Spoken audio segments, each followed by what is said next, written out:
The year was 1883. 3 winters had passed since the last cannon echo faded into dust, but down along the southern stretch of Colorado, silence still clung like a wound.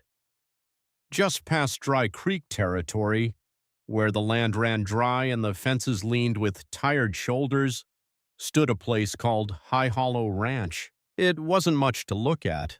Wind-silvered timbers, porch slats that moaned under weight, and a stillness so profound it felt as if even the birds held their breath. That was where she arrived early one morning before the sun had quite shaken off the chill. A wagon eased up the path as if afraid to wake the past. On the back sat a woman with worn boots, a ribbon at her neck, and eyes that looked like they'd seen more than they would ever say. Rebecca Wynne was her name. She wasn't a loud woman, nor was she flashy, but she carried herself like someone who knew exactly what it cost to survive and offered no apologies for the price. Waiting on the porch was Boone Mercer, the last of his line, they said. He was the kind of man who wore grief like a second skin, tight and worn, but always there. He looked at her just once and asked in a gravel-deep voice, "You're the one answered the notice?" She didn't blink. Meeting his gaze, she simply asked, "If the job's still open?" "Yes, kitchen's round backside. Room's yours. Water pumps by the well. Things are quiet here." "Quiet suits me fine." That was all. No handshake, no smiles, just two folks standing on opposite sides of a door neither of them had opened in years. As she passed him, her skirt brushed his coat for just a second. Boone Mercer didn't know it yet, but the silence in that house was about to learn a different kind of quiet, the kind that comes when someone finally starts to listen. Rebecca wasn't the kind to waste a sunrise. That first morning, she was up before the rooster even cleared his throat. She lit the stove with practiced hands, filling the kitchen with the aroma of strong coffee and warm bread. She didn't make a fuss, she just worked the way she always had. Boone passed through now and again, silent and steady. He'd nod once when he saw her near the hearth, but said little else. He spent long hours on the porch, staring out at nothing as if it might eventually offer him an answer. Some days he rode out before dawn and didn't return until the stars claimed the sky. Other times he'd sit by the fire, boots still dusted from the trail, and never speak a word. Rebecca didn't mind the silence. In fact, it suited her. Silence was a language she had learned early and learned well.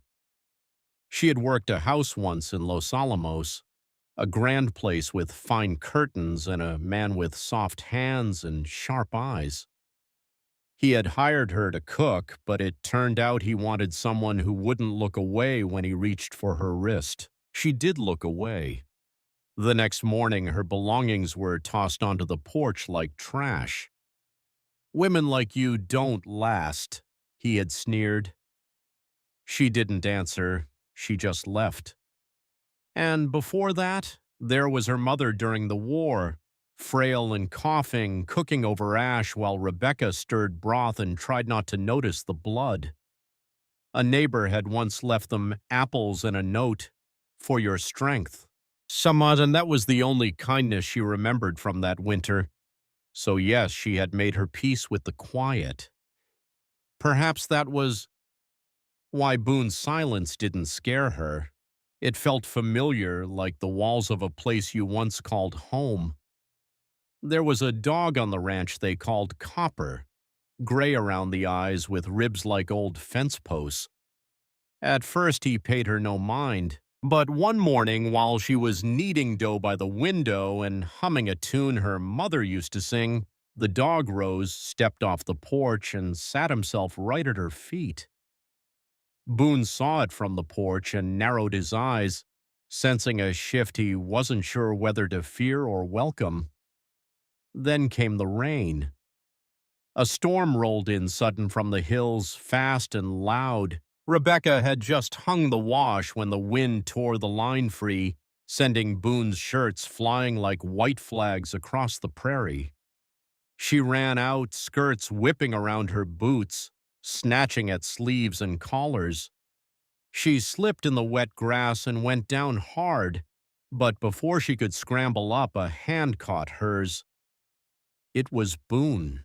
Rain slicked his face, his coat dripping as he hooked one arm around her elbow and caught a stray shirt mid-flight with the other. "Didn't think you'd be out in this mess," he said. Soaked and breathless, she just grinned. "Didn't want your clothes ending up in Santa Fe." For the first time since her arrival, Boone Mercer smiled. They walked back to the house, boots squelching in the mud. He handed her a towel but said nothing more. He didn't need to. That night, as she shape-doughed to rise, she hummed that same quiet song. Boone stood in the hallway watching her from the shadows. For the first time in a long time, his shoulders weren't braced for a blow. The silence didn't feel hollow anymore. It felt like a beginning. Time passed gently on the ranch, like creek water over smooth stone. Rebecca kept at her work, not just cooking, but tending. The kind of tending that comes from someone who needs order, even if the world never thanks them for it. She polished the windows until they caught the sun, scrubbed the floorboards down to the grain, and repaired a drawer that had been stuck for 5 winters. She didn't expect Boone to notice, but he did. He started lingering in the kitchen, arms crossed, watching her hands, her calm, and her fire. One morning, she found a package by the back door, brown paper tied with twine. Inside was a pair of leather shoes, soft but strong and brand new. She held them in her lap for a long time. That night at supper, she broke the silence over stew and black coffee. "Those shoes weren't by accident, were they?" Boone shrugged, avoiding her eye. "Saw them in town. Figured they looked like they knew how to carry a woman who don't sit still." Rebecca turned the spoon in her hand. "They're finer than any pair I've worked in." "Good," Boone said low. "They weren't meant for work." She didn't answer, but she wore them the next day. That evening, long after she'd gone to bed, Boone stayed up by the fire. He sat at the table, hands resting on the edge of a drawer he hadn't opened in years. When he finally pulled it out, the scent of old lavender rose up. Inside was a bundle, a ribbon, a button, and a folded piece of paper, the last note his wife had written before she passed. It read, "Boone, if I don't make it, don't let the house die with me. Let it breathe again, plant something, talk to someone, don't disappear with the dust." Nay. He read it 3 times before the fire went out. The next morning, there was a different weight to his step, less of a burden, more of a pull toward the kitchen. Beside her plate that evening, he left a second gift, a silver brooch shaped like a columbine in bloom. No card, no explanation, just a quiet offering. Rebecca picked it up gently, turning it in her fingers as if it were too lovely to touch. She didn't say thank you, but she didn't have to. Later that week, Boone handed her a drawing on wrinkled paper, 2 stick figures in front of a lopsided house with flowers out front. "My wife drew it," he said, his voice tight. "Right after she told me we were expecting. After she died, I shoved it in a drawer. Couldn't stand to see what never came." Rebecca traced the paper with her thumb. "It's still growing, Boone," she said softly. "You just planted it differently." Something deep in the house seemed to exhale that night, as if the old wood had waited years to breathe. That is the thing about healing. It doesn't announce itself, it just takes root. Trouble, however, doesn't always write in loud. Sometimes it arrives in an envelope. Boone returned from town one morning with a letter folded tight in his hand. He laid it on the table where the morning light hit it like a warning. Rebecca read it twice. It was from Roland Haynes, Boone's brother-in-law by marriage, claiming rights to the land. He alleged Boone's late wife had left him her share and he was coming to take it. "I never saw that letter before," Boone said, his jaw set. "I never heard a word from him after she passed. Now he wants a piece of this?" Rebecca didn't flinch. She examined the signature and the seal. "The handwriting's off, the seal's wrong, and the date is 2 weeks after she died." Boone blinked in surprise. "I worked for a lawyer once," Rebecca explained. "Filed half the town's records while he drank his lunch." The next day, Boone rode into Dry Creek to see Charlie Merritt, the town lawyer. Charlie snorted at the letter. "This is a fake, sloppy too. The seal doesn't match and the ink isn't even settled right. Whoever flagged this caught him red-handed." "That would be her." Boone nodded. Charlie looked out the window, then back at Boone. "She's sharp. You better hold on to that one." A week later, Roland showed up with two cold-eyed men. Boone was waiting on the porch, Rebecca beside him. "Still clinging to your claim, Boone," Roland sneered. "Funny thing about grief, it makes folks sloppy." "You're a little late for sympathy, Mr. Haynes," Rebecca countered. Roland glared. "Didn't realize the help spoke for the land now, Rebecca stepped forward. "Funny, neither did the land, until someone started tending it." "She ain't help." Boone's voice was low and dangerous. "She's the reason this place has breath again." When Charlie Merritt rode up with the legal documents in hand, the game was over. Faced with charges of forgery and fraud, Roland and his men turned their horses and rode off. Boone let out a breath he had been holding for years. "You saved this place," he whispered. "No, Boone," she said, taking his hand. "We did." A few weeks later, on a Sunday morning, Boone appeared in the kitchen in a clean shirt. "There's a church picnic today," he said tentatively. "I thought maybe we could go."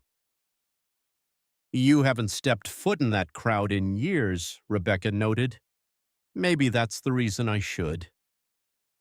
She wore her blue dress, patched but proud, and tied her hair with the ribbon Boone had found.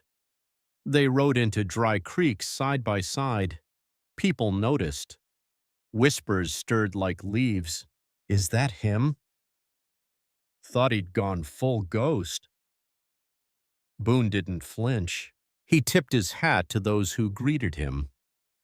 Mrs. Tilly Grant, who ran the pie table, gave Rebecca a kind smile. "The house up at High Hollow has looked lived in lately." "I keep it warm," Rebecca replied. "He keeps it standing." "Good trade," Tilly nodded. "We all could use a bit more warmth." Why, there were detractors, of course, whispers of shameful and no ring, but they were drowned out when Boone laughed openly at a joke under the trees. When the preacher's daughter, Mary Beth, offered Rebecca a handful of columbines, Boone addressed the gathered crowd with a steady voice. "This is Rebecca Wynne. She keeps my house, and she kept me from going cold." That night, back at the ranch, the house didn't just hold silence, it held belonging. Life settled into a rhythm. Rebecca planted columbines. Crimson, yellow, white, and blue, like a summer prayer whispered into the dirt. One evening she found a juniper bench waiting by the garden, sanded, smooth, and fresh. She sat there at sundown, and Boone joined her with 2 cups of tea.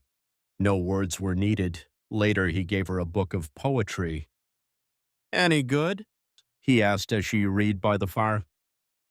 I haven't decided, she teased. Some of it reads like the writer got lost halfway through. Boone chuckled. Then it's just like real life. The routine was broken the night Boone's horse spooked on the trail back from Barlow's post. He staggered home near midnight, clutching his bloody ribs. As Rebecca cleaned and bandaged his wounds, she whispered, "Why would you walk all the way back? Why didn't you send for help?" "I didn't think there was time," he admitted, staring at the fire. "I figured you might not be here when I got back." "Why would I leave?" "Because I see size good things usually do." Rebecca took his hand. "I'm not going anywhere, Boone. Not unless you ask me to." Boone,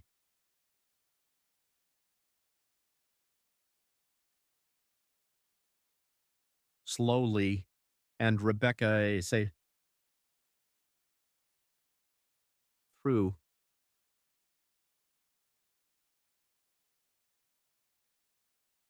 Bandage change, and every poem read aloud.